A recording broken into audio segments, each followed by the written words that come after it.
Cris, não vai fazer as correntes.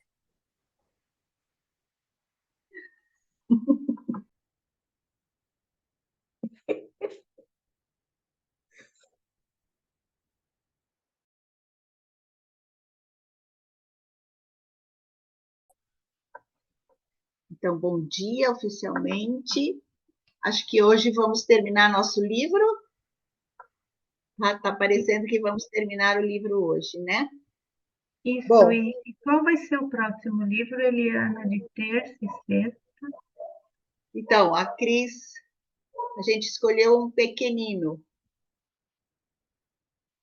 Carências da alma em nossa época. Esse vai ser o próximo, tá bom? Ele não está esgotado, já verificamos, tá? Bom, então, vamos fazer uma pequena recapitulação daquilo que a gente viu da última vez. Então, nós terminamos um trechinho que continuava falando da aura, né?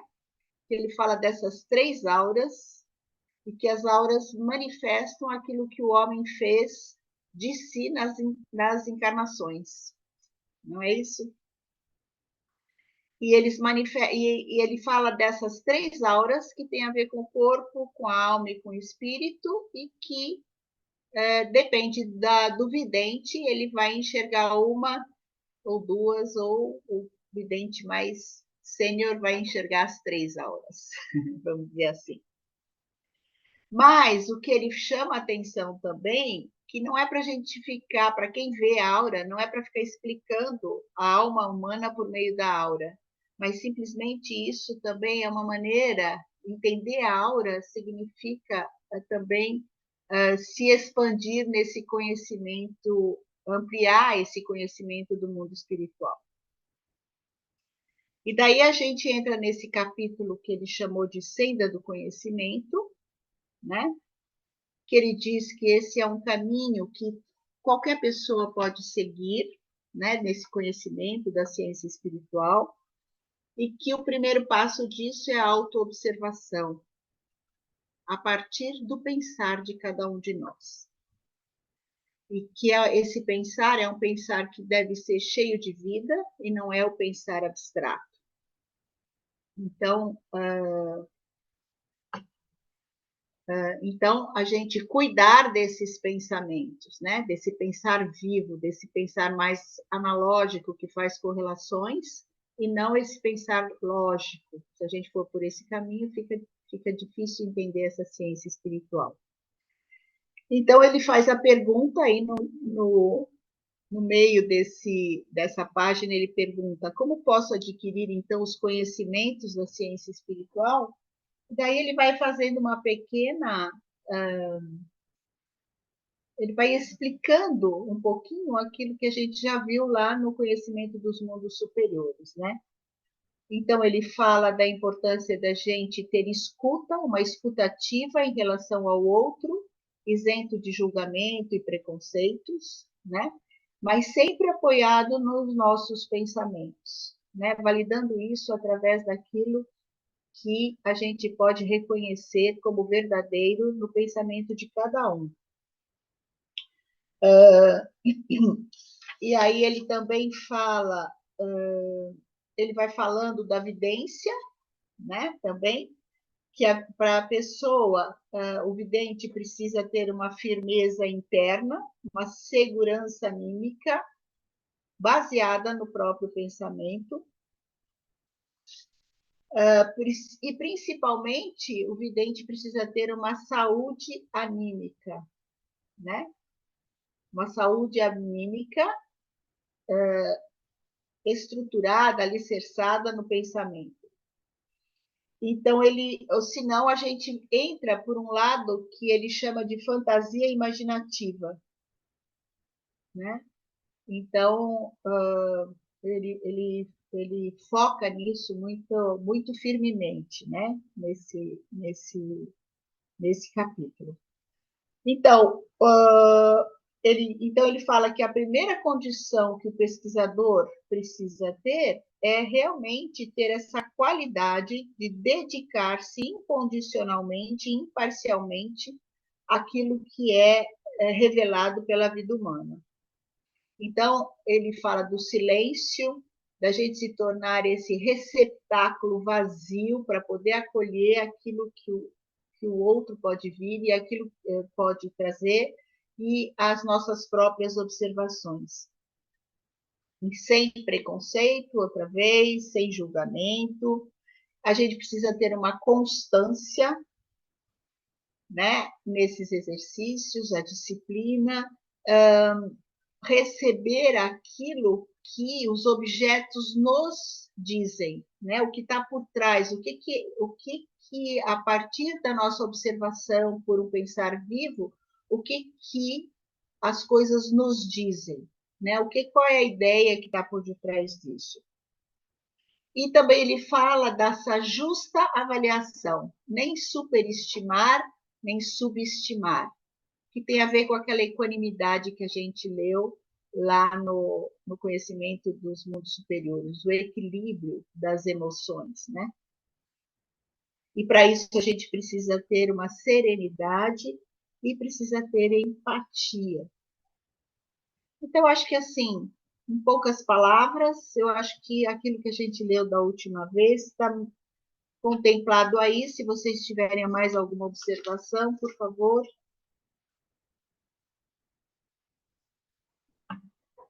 Se não, continuamos a ler.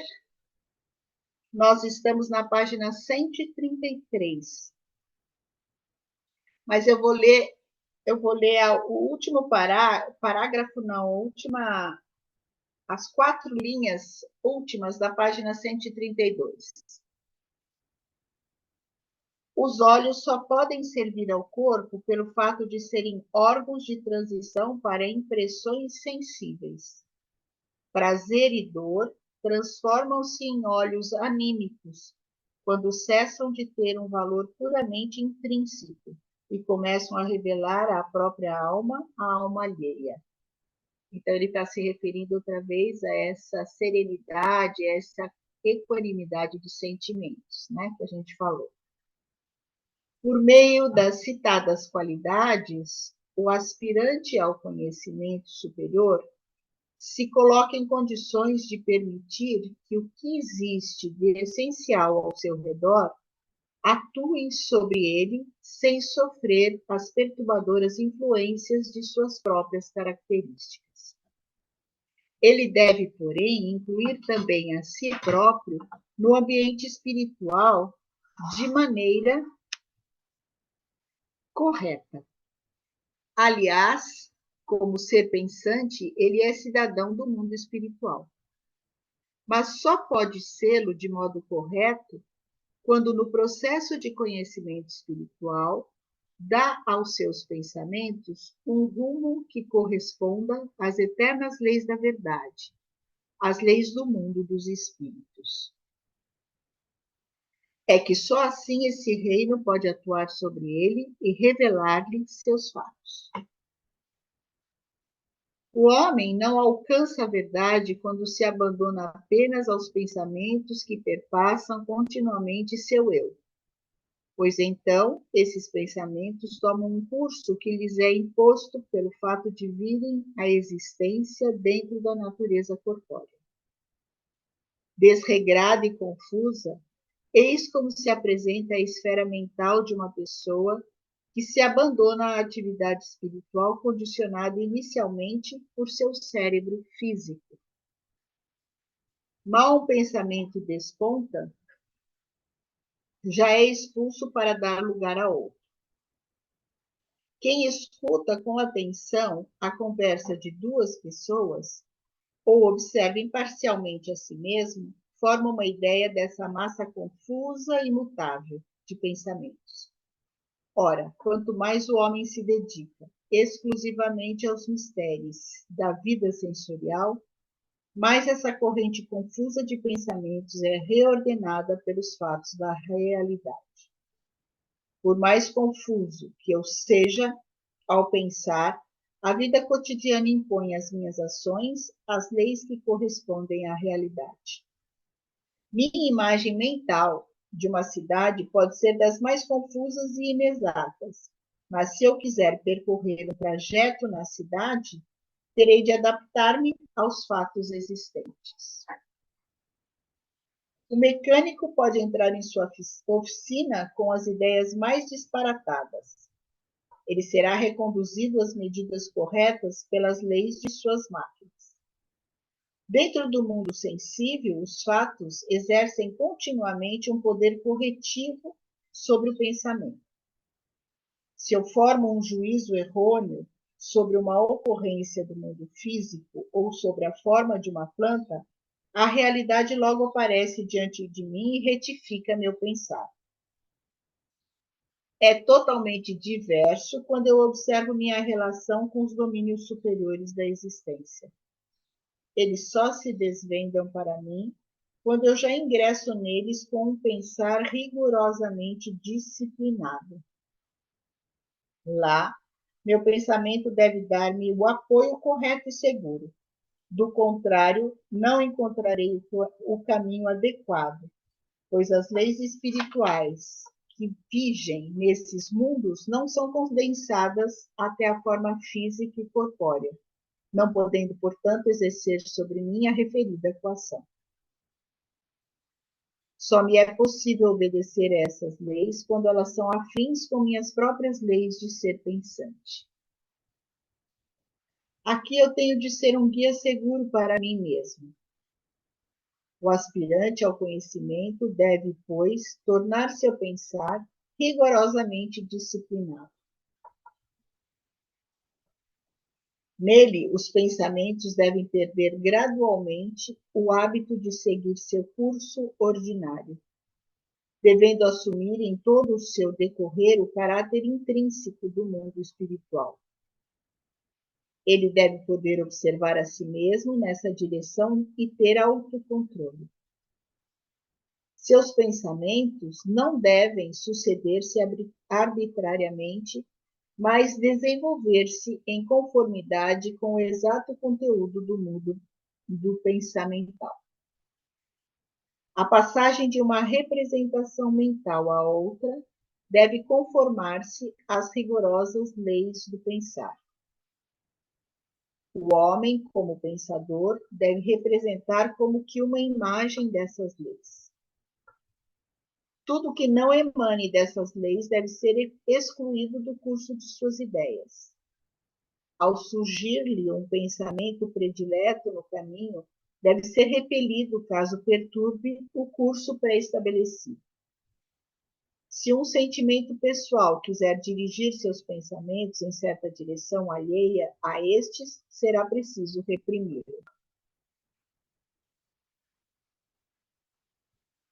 Platão exigiu dos aspirantes à sua academia que primeiro frequentasse um curso de matemática. E a matemática, com suas rigorosas leis, que não se orientam pelo curso ordinário dos fenômenos sensoriais, é realmente uma boa preparação para o buscador de conhecimento. Para progredir nessa ciência, ele tem de renunciar a todo arbítrio pessoal, a toda distração. Prepara-se para sua tarefa dominando, por espontânea vontade, toda e qualquer arbitrariedade autônoma exercida pelo pensar. Aprende a seguir puramente as exigências do pensamento, e é assim que deve habituar-se a proceder em toda atividade pensante, cujo mistério seja servir ao conhecimento espiritual. Essa vida dos pensamentos deve ser, ela própria, uma imagem dos juízos e conclusões imperturbados da ciência matemática. Ele deve esforçar-se por pensar dessa maneira onde quer que se encontre. Então, afluem para ele as leis do mundo espiritual, as quais, quando seu pensar traz um caráter cotidiano, confuso, passam por ele e o percorrem sem deixar traços. Um pensar ordenado o conduz de alicerces seguros até as verdades mais recônditas. Porém, tais indicações não devem ser interpretadas unilateralmente. Embora a matemática promova uma boa disciplina do pensar, pode-se também chegar a um pensar puro, sadio e pleno de vida, sem praticar a matemática. O que o buscador de conhecimento almeja para o seu pensar, deve ser também almejado para o seu agir. Este deve poder, sem influências perturbadoras por parte da sua personalidade, seguir as leis naturais da beleza nobre e da verdade eterna. São essas as leis que lhe devem servir de guia. Se começa a fazer algo que haja reconhecido como correto e seu sentimento pessoal não se satisfaz com essa atividade, ele não deve, por esse motivo, abandonar o caminho tomado. Tampouco deve segui-lo por lhe proporcionar alegria se achar que ele não corresponde às leis da eterna beleza e verdade. Na vida cotidiana, os homens se deixam determinar em suas ações, pelo que os satisfaz pessoalmente e lhes traz proveito. Assim sendo, impõe sua tendência pessoal à marcha dos eventos desse mundo. Eles não efetivam o aspecto verdadeiro pré-lançado nas leis do mundo espiritual. Efetivam as exigências de seu próprio arbítrio. Só se age no sentido do mundo espiritual quando se seguem unicamente suas leis. Daquilo que é feito meramente por obra da personalidade, não resultam forças capazes de formar uma base para o conhecimento espiritual. O buscador de conhecimento não pode simplesmente indagar o que é que me traz proveito, o que é que me proporciona êxito, mas também o que é que eu reconheci como o bem. Renúncia aos frutos do agir em prol da personalidade, renúncia a tudo que seja arbítrio pessoal. Eis as leis severas que ele deve prescrever a si mesmo. Então, ao trilhar o caminho do mundo espiritual, todo o seu ser se compenetra dessas leis. Ele se torna livre de toda e qualquer coação do mundo sensível. Seu homem espírito despoja-se do envoltório físico. Assim ele progride para dentro do espírito, assim ele espiritualiza a si próprio. Não se pode dizer de que me servem todos os propósitos para seguir exclusivamente as leis da verdade, se eu talvez esteja equivocado em relação a essa verdade? O que importa é o esforço, é a convicção. Mesmo quem se equivoca tem no esforço pela verdade uma força que o afasta do caminho errôneo. Se estiver em erro, essa força o arrebatará e o colocará no caminho para o correto.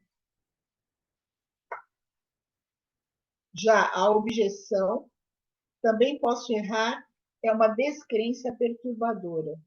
Denota que a pessoa não tem confiança alguma no poder da verdade, pois o importante justamente é que ela não se extravie, fixando metas para si de acordo com seus pontos de vista egoístas, e sim que se entregue abnegadamente e deixe o espírito determinar sua direção.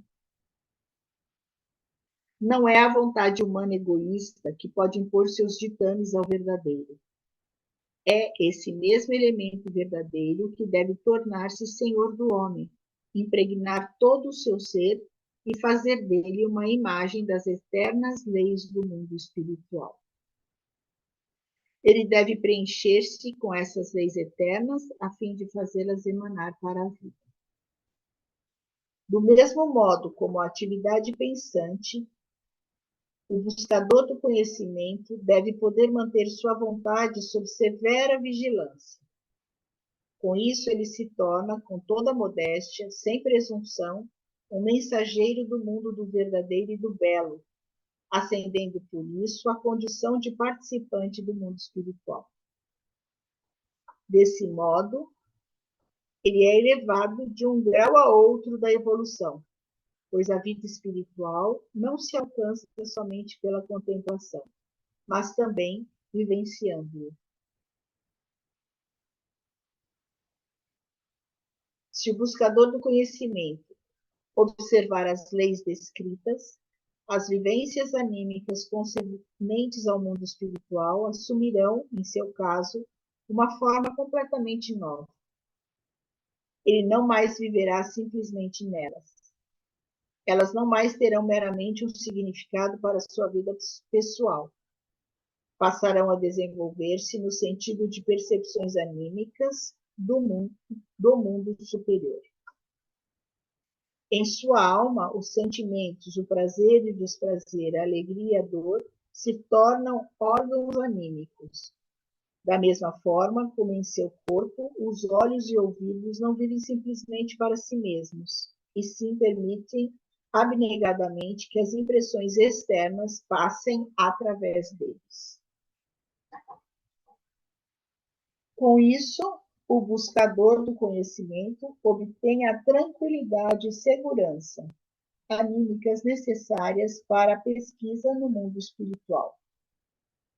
Um grande prazer não mais lhe causará júbilo, mas poderá ser-lhe o arauto de peculiaridades do mundo que antes lhe escapavam.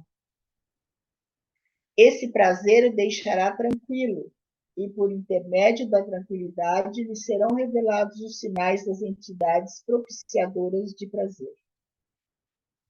Um sofrimento não mais simplesmente o inundará de consternação, mas também poderá dizer-lhe quais são as peculiaridades do ser causador do sofrimento.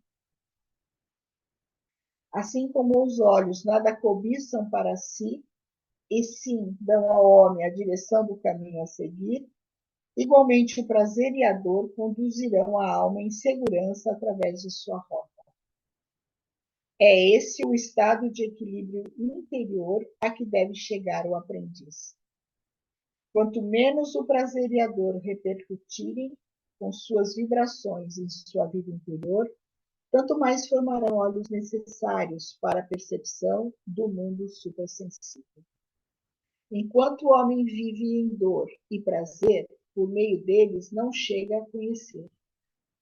Quando aprende a viver por meio deles, quando os despoja do sentimento pessoal, então eles se tornam seus órgãos perceptivos, e ele passa a ver e a conhecer por meio deles. É incorreto crer que o aprendiz do conhecimento se torne uma pessoa seca, árida e apática. O prazer e a dor estão presentes nele, mas quando ele pesquisa no mundo espiritual, ambos se apresentam transformados, tendo se tornado olhos e ouvidos.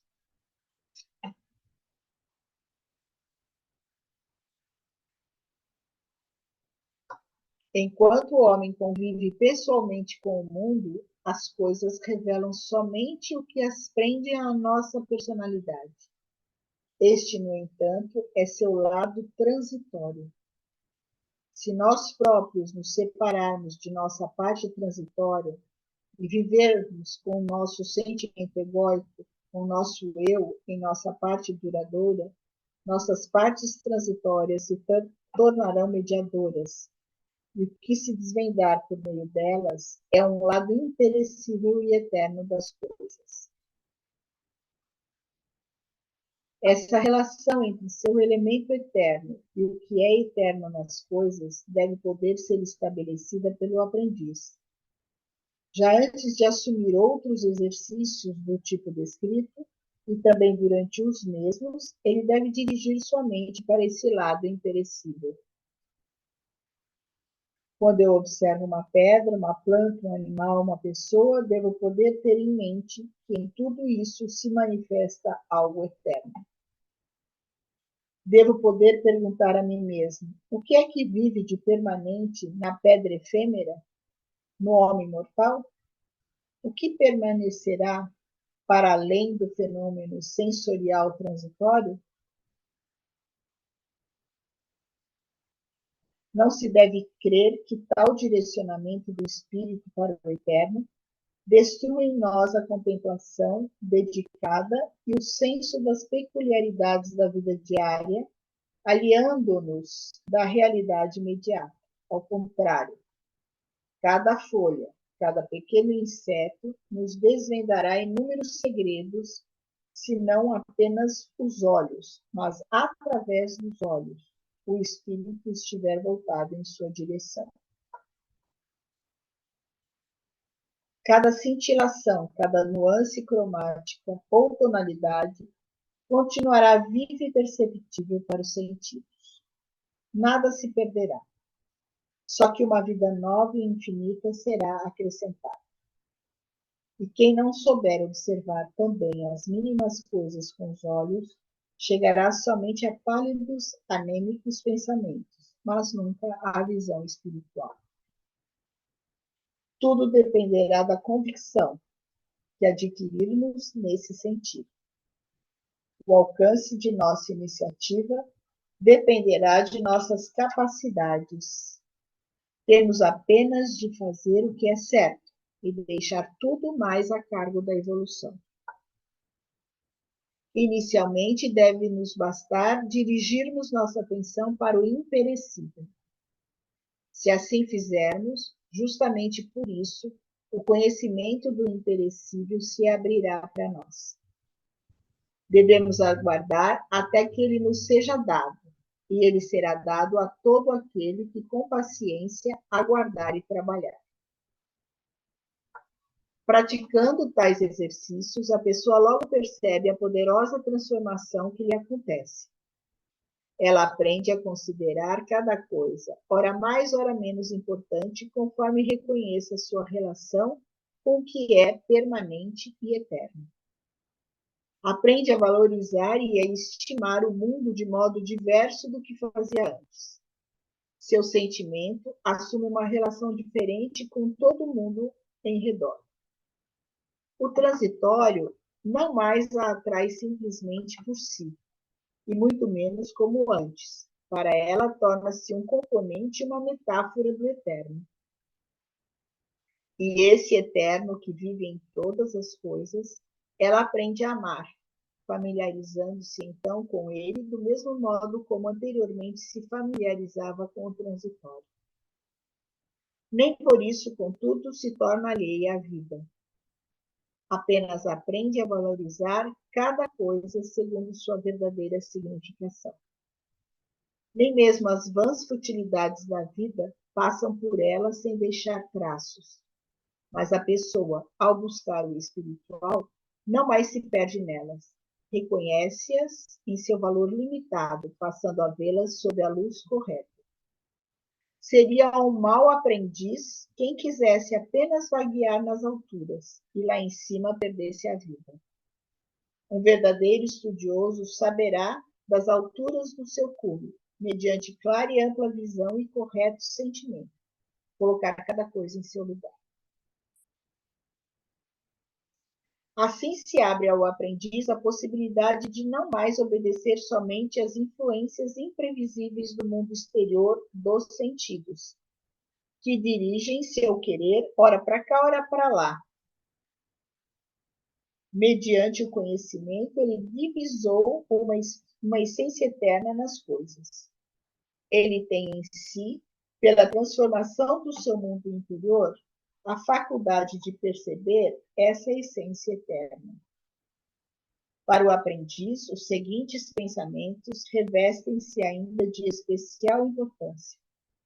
Quando ele age por si, está consciente de estar agindo com base na essência eterna das coisas, pois as coisas exprimem nele essa sua essência. Ele age, portanto, no sentido da eterna ordem do universo, quando, por obra desse elemento eterno que nele vive, confere direção a esse seu agir. Desse modo, sabe que não é meramente impelido pelas coisas. Sabe ser ele quem as impele segundo leis implantadas nele próprio e que se tornaram as leis do seu próprio ser. Esse agir baseado no íntimo só pode ser um ideal a ser alcançado. Atingir essa meta ainda é algo bem longínquo. Contudo, o aprendiz do conhecimento deve ter vontade de ver claramente esse caminho. Trata-se de sua vontade de liberdade, pois liberdade é agir por iniciativa própria. E agir por iniciativa própria só é permitido a quem obtém seus motivos do eterno. Um ser que não faz isso segue motivos diversos daqueles implantados nas coisas, opondo-se à ordem universal, e esta deve então prevalecer sobre ele. Isso significa que, em última instância, não pode acontecer o que ele delineou em sua vontade. Ele não pode tornar-se livre. O arbítrio do ser individual destrói a si mesmo pelo efeito de seus atos.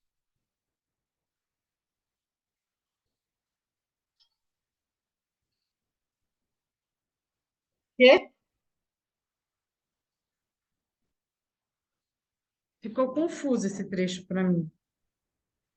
Ele está falando de uma forma bem geral do trabalho que que a gente tem que fazer com o nosso pensamento, com o nosso sentimento e com as nossas ações, né? Então, é tudo aquilo que ele já indicou lá no Conhecimento dos Mundos Superiores, ele está falando de forma geral aqui, né?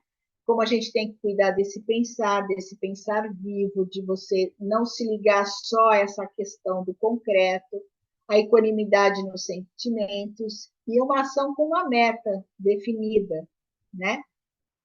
E a partir da sua própria individualidade, e não fazer ações aleatórias, né? Mas ter uma ação correta a cada vez. Pelo menos é isso que eu estou entendendo.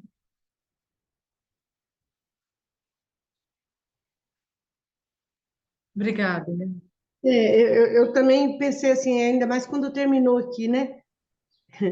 O Sim, arbítrio do indivíduo destrói a si mesmo. Quer dizer, é é isso mesmo. triste, né? Você tem lá o livre-arbítrio e aí suas decisões são baseadas nesses pensamentos, em coerência, que são suas, são individuais.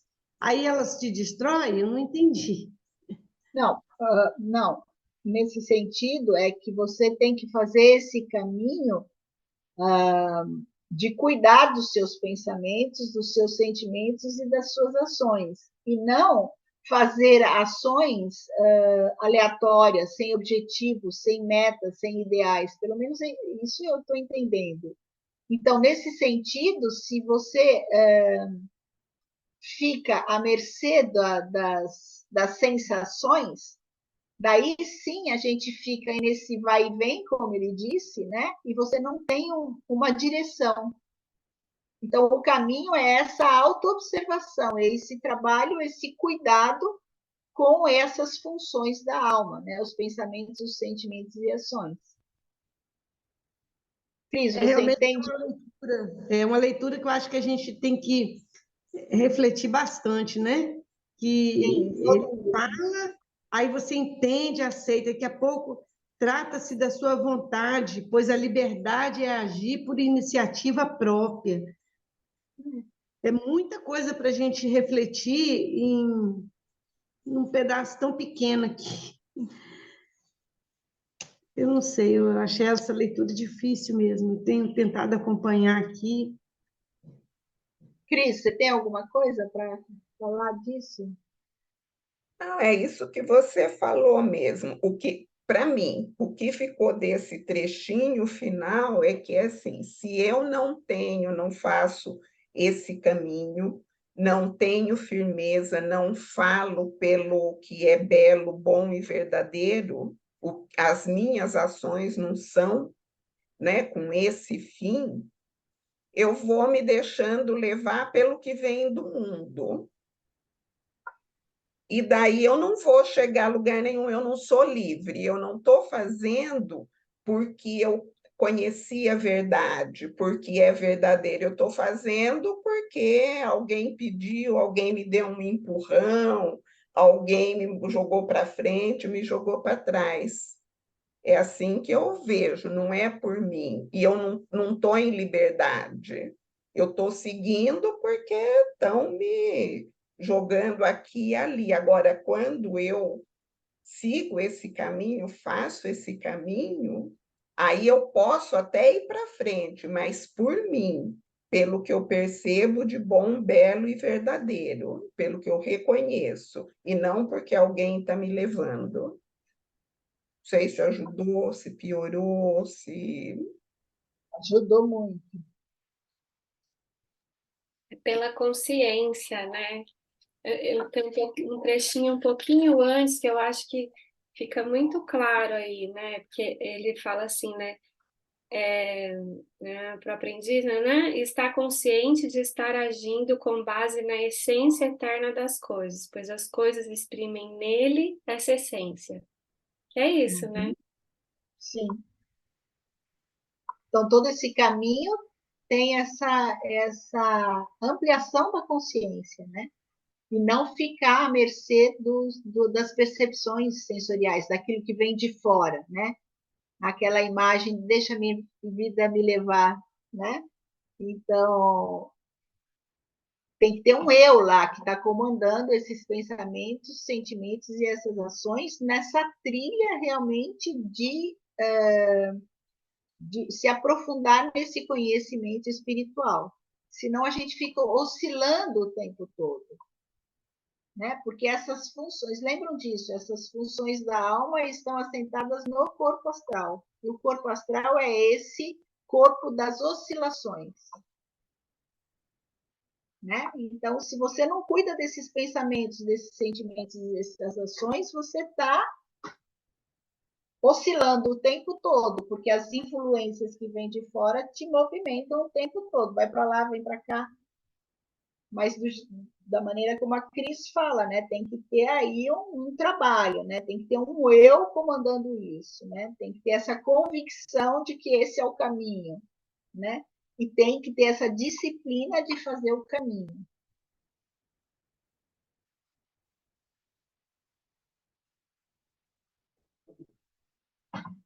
Não é fácil, a gente sabe, né? Mais um pouquinho, vamos lá? Quem consegue atuar desse modo sobre sua vida interior penetra gradativamente no conhecimento do espírito. O fruto de seus exercícios será o fato de se abrirem à sua percepção espiritual certos vislumbres do mundo suprassensível. Ele aprende a compreender o sentido das verdades a respeito desse mundo espiritual e receberá uma confirmação delas por experiência própria. Uma vez alcançado esse patamar, surge-lhe algo que só pode tornar-se vivência por esse caminho, de um modo cujo significado só agora lhe fica claro por intermédio das grandes potências espirituais condutoras do gênero humano, e é transmitida a chamada iniciação. Ele se torna discípulo da sabedoria. Quanto menos se considerar tal iniciação como algo consistindo numa simples circunstância externa do homem, tanto mais acertada será a ideia a esse respeito. Aqui só cabe indicar o que então sucede com o aspirante ao conhecimento. Ele recebe uma nova pátria, tornando-se um consciente habitante do mundo suprassensível. A fonte do saber espiritual passa a jorrar para ele de uma região mais elevada. A luz do conhecimento não mais o ilumina de fora, ele próprio se encontra inserido no foco dessa luz. Nele, os enigmas propostos pelo mundo adquirem nova luz. Doravante, ele não mais conversa com as coisas plasmadas por meio do espírito, mas com o próprio espírito plasmador. A vida própria da personalidade, nos momentos de conhecimento espiritual, só subsiste com o fim de ser uma metáfora consciente do eterno. Dúvidas relativas ao espírito, possíveis de surgir-lhe anteriormente, vêm a desaparecer, pois só podem existir em quem se equivoca a respeito do espírito atuante nas coisas. E como discípulo da sabedoria, consegue agora manter um diálogo com o próprio espírito, desaparece para ele toda a configuração falsa sobre a qual ele tenha antes imaginado o espírito. A falsa configuração sobre a qual o homem imagina o espírito é superstição. O iniciado transcende a superstição, pois sabe qual é a verdadeira configuração do espírito. Libertação dos preconceitos da personalidade, da dúvida e da superstição, eis os signos daquele que ascendeu no caminho cognitivo ao grau de discípulo. Não se deve confundir essa unificação entre a personalidade e a vida espiritual abrangente com uma absorção aniquiladora da personalidade pelo espírito universal. Tal esvaecimento não tem lugar no verdadeiro desenvolvimento da personalidade. Esta se conserva como tal na relação que estabelece com o mundo espiritual. Não ocorre uma sujeição, mas um aperfeiçoamento mais elevado da personalidade. Se quisermos uma metáfora para essa sintonia do espírito individual com o espírito universal, não precisaremos escolher as de diversos círculos combinados num só, para nele desaparecerem. Deve-se escolher a imagem de muitos círculos, cada qual dotado com determinado matiz. Esses círculos multicoloridos se superpõem, mas cada matiz individual continua existindo no todo de sua natureza. Nenhum deles perde a plenitude de suas forças próprias. A continuação descritiva da senda não será apresentada aqui. Na medida do possível, ela é dada em meu livro A Ciência Oculta, que constitui o prosseguimento deste. O que aqui foi dito a respeito da senda cognitiva e espiritual pode facilmente, mediante uma interpretação errônea, induzir a ver nela uma recomendação de disposições anímicas, que acarretem um afastamento da imediata vivência gratificante e ativa da existência. Diante disso, é preciso frisar que a disposição de alma que capacita esta última a experimentar diretamente a realidade do espírito não pode ser estendida à vida como um todo. O pesquisador da existência espiritual pode alcançar o poder de, para essa pesquisa, conduzir a alma a uma necessária abstração da realidade sensível, sem que essa abstração faça dele, de modo geral, uma pessoa alheia do mundo. Por outro lado, convém reconhecer que um processo cognitivo do mundo espiritual, não simplesmente aquele se realiza ingressando na senda, mas aquele pautado pela compreensão das verdades espirituais com o intelecto humano sadio e isento, conduz também a um estágio mais elevado de vida moral, a um conhecimento mais verídico da existência sensorial, à certeza na vida e à saúde anímica interior.